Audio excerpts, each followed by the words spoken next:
عمران خان صاحب کو توشہ خانہ کیس میں جو ہے نیب کی طرف سے بھی نوٹس جاری کر دیا گیا ہے اور ان کو دوبارہ سے نیب کی طرف سے توشہ خانہ کیس میں بلایا گیا ہے۔ اس کے ساتھ ساتھ ان کی اہلیہ کو بھی بلایا گیا ہے، لیکن ان کو توشہ خانہ کیس کی بجائے 190 ملین پاؤنڈ کا جو کیس ہے اس کیس کے سلسلے میں ان کو جو ہے وہ طلب کیا گیا ہے۔ دیکھنا یہ ہوگا کہ یہ اب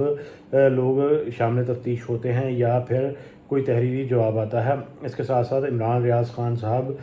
کے حوالے سے بھی ایک اچھی خبر سامنے آئی ہے کہ وہ اب ان کے جو official social media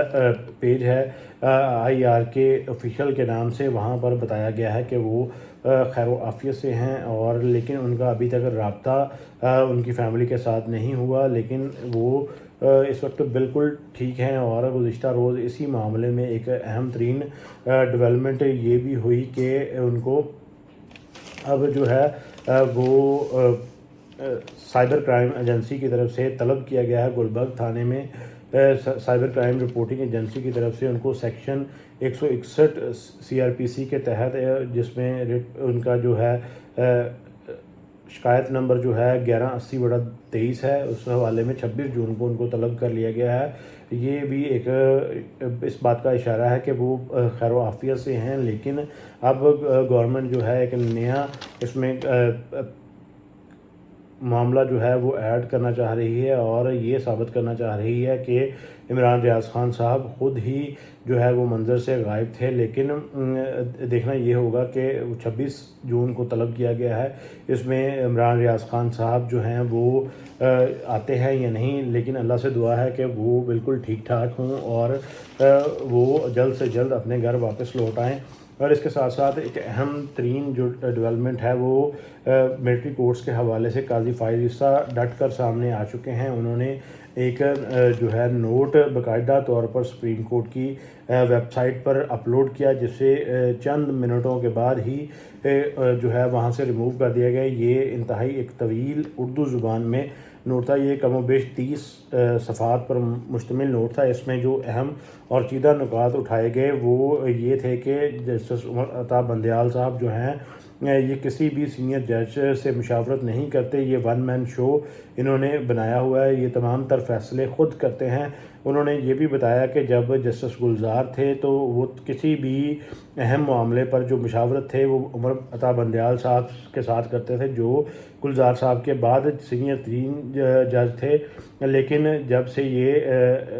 Umar Ata Bandial صاحب اقتدار میں آئے ہیں یہ کسی بھی سینئر جج سے مشاورت نہیں کرتے۔ اور اس کے ساتھ ساتھ انہوں نے کہا کہ اس سے پہلے مجھے کسی بھی بینچ میں شامل نہیں کیا گیا، لیکن اس بینچ میں انہوں نے شامل کر لیا۔ اور انہوں نے بتایا کہ ایک دفعہ پھر انہوں نے زور دیتے ہوئے کہا کہ میں اس جو ہے معاملے کو سننے سے انکار نہیں کر رہا، لیکن میں چاہتا ہوں پریکٹس اینڈ پروسیجر بل کا جو کیس ہے اس پر جو ہے پہلے فیصلہ کیا جائے۔ اور انہوں نے پریکٹس اینڈ پروسیجر بل کے حوالے سے بھی کافی حد تک جو ہے یہ تحفظات کا اظہار کیا اور اس نوٹ کو جو ہے ریموو کر دیا گیا۔ اس پر کچھ لوگوں کا کہنا یہ ہے کہ اس وقت عمر عطا بندیال صاحب اپنی ایک ہیجمنی قائم کرنے کے لیے اس جو ہے نوٹ کو وہاں سے ریموو کروایا، لیکن میرے خیال میں یہ بالکل درست ہوا، کیونکہ ایک جج جو ہے وہ اگر کسی بھی جو ہے ہیرنگ سے اٹھ کر چلا گیا ہے اور اس نے کہا ہے کہ بینچ جو ہے وہ غیر قانونی ہے، تو پھر اس کا کوئی بھی یہ رائٹ نہیں بنتا کہ وہ اس معاملے پر ایک نوٹ چڑھائے، کیونکہ جو سپریم کورٹ کی ویب سائٹ ہے اس پر باقاعدہ طور پر سپریم کورٹ کی ججمنٹس اور ججز کے جو نوٹس ہوتے ہیں وہ اپلوڈ کیے جاتے ہیں۔ لیکن یہ جو معاملہ تھا اس میں آلریڈی جو ہے فائز عیسیٰ صاحب اپنا ایجنڈا بتا چکے ہیں اور اس پر اپنی سٹیٹمنٹ ریکارڈ کروا چکے ہیں کہ میں اس کے بالکل جو ہے وہ خلاف ہوں اور یہ جو غیر قانونی ہے، اس لیے میرے خیال میں یہ بالکل ٹھیک ہوا کہ ان کا جو نوٹ تھا اس کو وہاں سے ہٹا دیا گیا۔ اس کے ساتھ ساتھ آرمی چیف نے جب سے وہ آرمی چیف کا عہدہ انہوں نے سنبھالا ہے پہلی دفعہ ایک اہم ترین پیش رفت ہوئی ہے، انہوں نے میڈیا پرسنل کے ساتھ گفتگو کی ہے اور یہ گفتگو جو ہے وہ بلوچستان میں میڈیا ورکشاپ کے دوران کی، جس میں ان سے صحافیوں نے اہم ترین سوالات پوچھے، جس میں انہوں نے 9 مئی کے حوالے سے سوال پوچھا، تو انہوں نے کہا کہ ہمارا اس پر جو سٹانس ہے وہ واضح ہے، اس میں جو بھی لوگ جتنے بھی کردار انوالو ہوں گے ان کو سخت سزائیں دی جائیں گی، اس پر کوئی بھی ٹالرنس نہیں اپنائی جائے گی۔ اور انہوں نے کہا کہ اگر اس معاملے میں چاہے تو کوئی آرمی کے پرسنل ہوں یا پھر سویلینز ہوں، تمام تر کو کٹہرے میں لایا جائے گا جو بھی اس میں شامل ہیں۔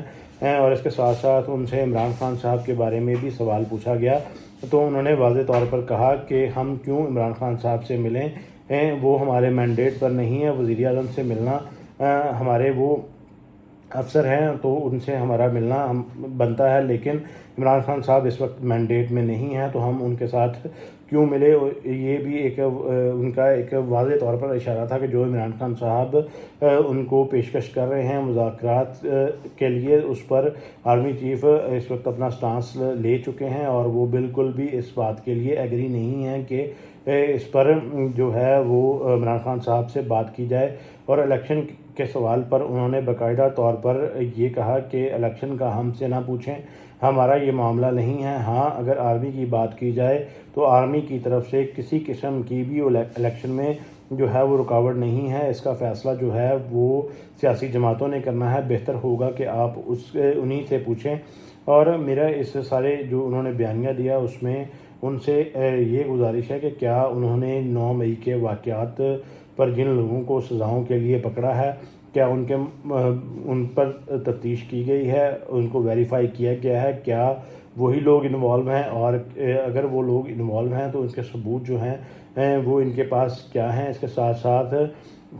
یہ واقعہ ہوتے ہی کس طرح پتہ چلا کہ پاکستان تحریک انصاف کے لوگوں نے ہی یہ کیا ہے اور تحریک انصاف کے خلاف ہی ایک کریک ڈاؤن جاری ہے اور دوسرا کوئی اس میں ملوث نہیں ہے۔ اور دوسرا ان سے اہم ترین سوال، اگر یہ کریک ڈاؤن کیا جائے گا اور سزائیں دی جائیں گی تو یہ گنے چنے لوگوں کے خلاف کیوں ہو رہا ہے؟ جو لوگ پریس کانفرنس کر دیتے ہیں تو کیا ان 9 مئی کا واقعہ جو ہے ان کے لیے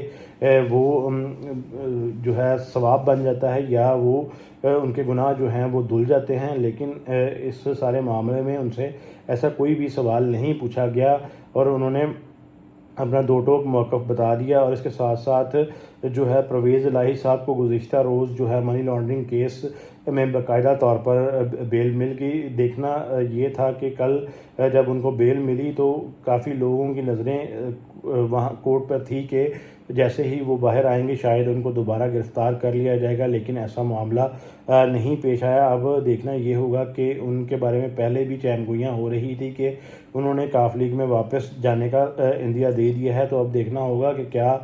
وہ بھی ایک پریس کانفرنس کر کے دوبارہ سے کاف لیگ میں چلے جائیں گے اور تمام تر ان کے گناہ جو ہیں وہ دھل جائیں گے، یا پھر ابھی دوبارہ سے ان کو کسی اور کیس میں گرفتار کر لیا جائے گا۔ اور اسی حوالے سے مراد سعید کے بارے میں بھی خبریں گردش کر رہی ہیں۔ پہلے بھی کہا یہ جا رہا تھا کہ وہ افغانستان میں گئے ہیں، لیکن پولیس کی طرف سے موقف آیا کہ ہم ان کے بہت ہی قریب پہنچ چکے ہیں، ان کے جو فونز ہیں وہ ٹیپ ہو چکے ہیں اور جلد ان کو گرفتار کر لیا جائے گا۔ لیکن گزشتہ روز ایک دفعہ دوبارہ سے یہ ڈیولپمنٹ ہوئی کہ مراد سعید جو ہے وہ افغانستان بھاگ چکے ہیں۔ یہ پہلے معاملہ عمران ریاض خان صاحب کے حوالے سے بھی سامنے آیا تھا کہ عمران ریاض خان صاحب بھی افغانستان میں شاید چلے گئے ہیں، لیکن اب یہ کہا جا رہا ہے پولیس کی طرف سے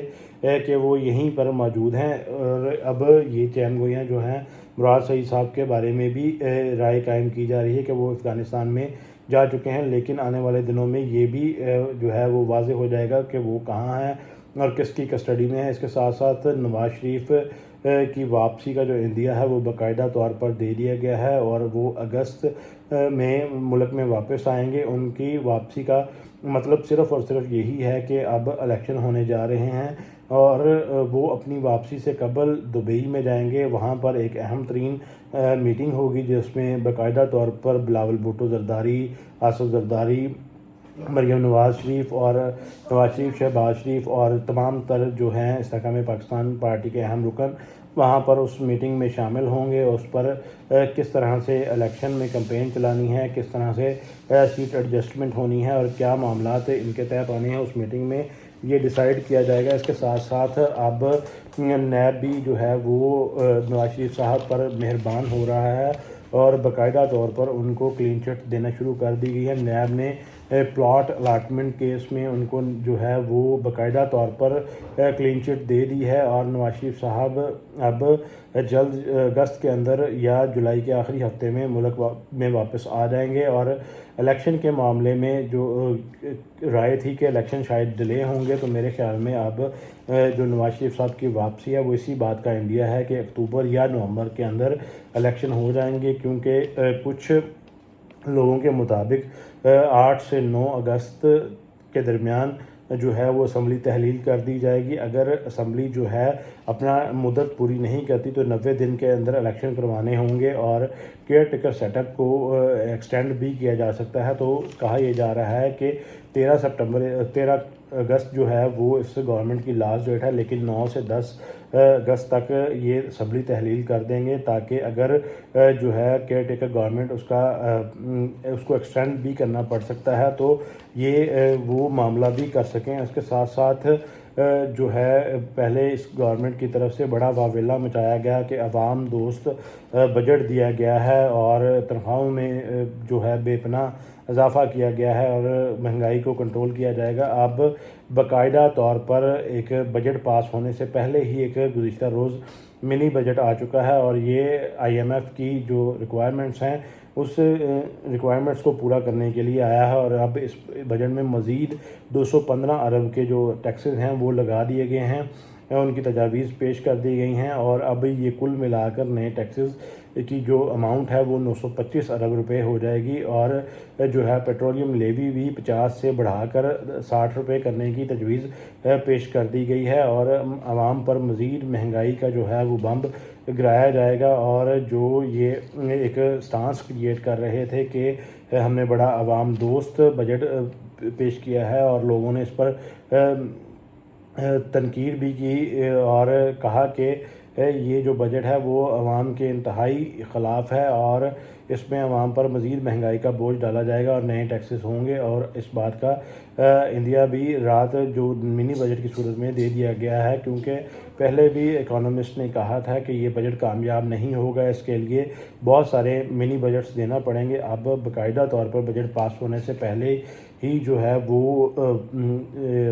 منی بجٹ ایک آ چکا ہے، اور آج 14,480 ارب کا جو ہے وہ باقاعدہ طور پر بجٹ پاس کر لیا گیا ہے، اور اس میں نئے جو 925 ارب کے ٹیکسز کا بوجھ عوام پر ڈالا جائے گا، اور یہ بھی بل جو ہے وہ اس وقت بھی اس پر بھی عمل درآمد ہوتا ہوا نظر نہیں آ رہا ہے۔ اس میں مزید جو ہے وہ نئے ٹیکسز لگانا ہوں گے اور عوام پر مزید جو ہے وہ بوجھ ڈالنا ہوگا۔ اس کے لیے مزید ابھی جو ہے وہ منی بجٹس آئیں گے۔ اس کے ساتھ ساتھ اہم ترین ایک بات جو موسمی صورتحال کے حوالے سے ہے، اس دفعہ جو ہے موسمی صورتحال بہت زیادہ ایکسٹریم رہی ہے۔ پہلے کافی حد تک معمول سے زیادہ بارشیں رہی، اور اب جو ہے وہ گرمی معمول سے زیادہ بڑھ چکی ہے، تو اس سارے معاملے میں جو ہے سیلابی صورتحال وہ بہت زیادہ بڑھ چکی ہے۔ اس وقت کہا یہ جا رہا ہے جو ہماری نیشنل ڈیزاسٹر مینجمنٹ اتھارٹی ہے NDMA، اس کی طرف سے ابھی سے انڈیا دے دیا گیا ہے، کیونکہ اس وقت گرمی سے گلیشیئر بری طرح پگھل رہے ہیں، اور اس کے ساتھ ساتھ جو ہے بارشوں کا سلسلہ بھی کافی حد تک اس دفعہ معمول سے زیادہ ہوا ہے، اور پھر سے 25 سے 30 جون تک ایک مونسون کا نیا سپیل جو ہے وہ پاکستان میں داخل ہو رہا ہے۔ یہ بھی کہا یہ جا رہا ہے کہ شدید ترین بارشیں ہوں گی، اور سیلاب کا جو ہے وہ خدشہ جو ہے وہ بڑھ جائے گا۔ اس دفعہ گزشتہ سال کی نسبت زیادہ سیلاب آئیں گے اور زیادہ علاقے زیر آب آنے کا خطرہ ہے، اور اس معاملے میں اس وقت تک جو ہے گورنمنٹ سوائے اپنے کیسز معاف کرانے کے لیے اور سوائے اپنا گٹھ جوڑ کے لیے، سوائے مائنس عمران خان کرنے کے، اس وقت گورنمنٹ کا کوئی بھی جو ہے وہ سرگرمیاں نہیں ہیں اس کے حوالے سے۔ اس موسمی جو ڈیزاسٹر ہے اس کے حوالے سے نمٹنے کے لیے کوئی بھی اس وقت اقدامات نہیں کیے گئے، اور یہ ملک کی تباہی کا سبب بنیں گے، اور ان کا یہ ایجنڈا جو ہے یہی ہے کہ دوبارہ سے یہ اسلام آئیں گے اور ہم پھر دنیا کے آگے اپنا کشکول لے کے پھرتے رہیں گے اور ڈالرز سمیٹ لیں گے۔ اس وقت بھی جو ہے بجٹ پر بھی پاکستان پیپلز پارٹی نے 30 ارب روپے لے لیے ہیں، حالانکہ ابھی تک جو سندھ کی حالات ہیں گزشتہ اسلاب کے بعد اس پر کوئی خاطر خواہ کام نہیں ہوا۔ لوگ در بدر کی ٹھوکریں کھا رہے ہیں، اور اگر دوبارہ سیلاب آ جاتا ہے تو مزید نقصانات ہوں گے، لیکن ان کو اس چیز سے کوئی بھی غرض نہیں ہے، ان کو غرض صرف اپنے مال بنانے سے ہے۔ تو یہ پھر شاید ان کا یہی انتظار ہے کہ قدرتی آفات آئیں اور ہم دنیا سے پیسے مانگیں اور اپنے خزانوں کو بھر لیں، کیونکہ ان لوگوں کو صرف اور صرف اپنے آپ سے غرض ہے، نہ کہ عوام سے اور اس ملک سے۔ تو ان تمام تر حالات میں اللہ تعالیٰ سے دعا ہے، اللہ تعالیٰ ہمارا اور ہمارے اس ملک کا حامی و ناصر ہو۔ پاکستان زندہ باد۔ السلام علیکم۔